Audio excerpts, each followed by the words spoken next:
How to upload photo on YouTube. So first of all, on the YouTube app, you want to click the plus button in the middle bottom part of the screen. That's going to bring up this menu here where you'll see create a post. Go ahead and click on that. Then there, if your account isn't verified, you'll need to do all of these steps right here. So unfortunately, you might have to go through them. It's a bit annoying, but that's the only way of being able to do it if you've done all those things.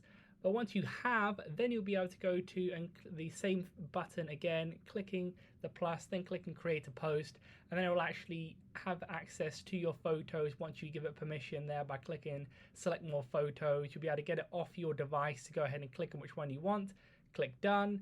Then you'll be able to go ahead and click on the actual photo, click next. You could even edit it, add filters, text, stickers, etc. Then click on next again once you've edited it. Then you can go ahead and write a message with the post there. And then once you're done with all of that, you can click post in the top right hand corner, then it's done.